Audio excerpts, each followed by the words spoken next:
Rheneas is a brave little engine who enjoys working in the mountains on the island of Sodor. Even though he is little, Rheneas loves feeling like a really useful engine. One day, Sir Topham Hatt came to see Rheneas. "I have a very important job for you," he boomed. "An important job?" cried Rheneas. "Oh, thank you, sir." "You are to take some school children up into the mountains. You must make sure they have a wonderful time and are back in time for their lunch." "Yes, sir," said Rheneas. But he was worried. He wasn't sure he was good enough to make the trip special. When Rheneas arrived at the station, the children and their teacher were waiting on the platform. "How am I going to make the Children's Day really special?" he said to Rusty. "You know the mountains better than any engine," said Rusty. But Rheneas wasn't sure his best would be exciting enough. He felt like a very little engine indeed. Sir Topham Hatt had told Rheneas's driver to point out all the beautiful sights along the way. "This is Sodor Castle," called his driver. "It is very special and important." Rheneas saw the castle every day. He didn't think it was special or important. "I must think of something exciting to do," he puffed to himself.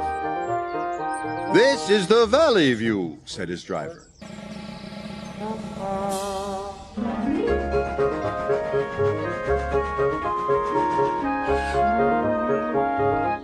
"And here's the viaduct." Rheneas was still unhappy. The trip didn't seem wonderful to him at all. Must be special, he puffed. Meanwhile, Rusty was working on the rocky ridgeline. Heavy rains had washed the ground from under the tracks.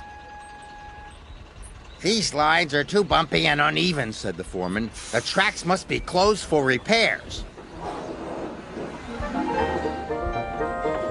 Must be special, must be special. Rheneas was still trying to think of something that would make the children's trip special. He didn't know the linesman had forgotten to switch the points.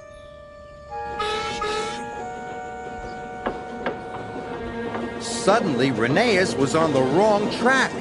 "Oh no! This line is closed for repairs! Bust my bumpers!" chuffed Rheneas. "Be careful!" cried Rusty. "The tracks are very bumpy!"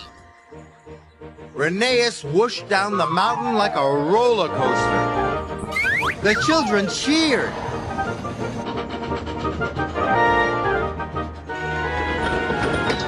Rheneas puffed up the rocky ridge with all his might. His coach clattered and bumped and bounced along behind. And the children oohed and ahed. Rheneas chuffed and puffed as hard as he could. He steamed across the trestle bridge. He was going so fast the teacher nearly lost her hat. Rheneas splashed under a waterfall. The children laughed happily. And the teacher covered her eyes.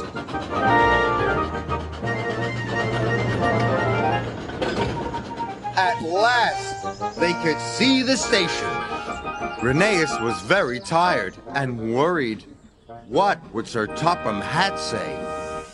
"Phew," said the teacher. "Just in time for lunch." "It was the best school trip ever," cried the children. Sir Topham Hatt wasn't cross with Rheneas. He was happy too. "You gave the children a wonderful trip. You really are a very useful engine." "Oh, thank you, sir," puffed Rheneas proudly. Rheneas didn't feel like a little engine anymore.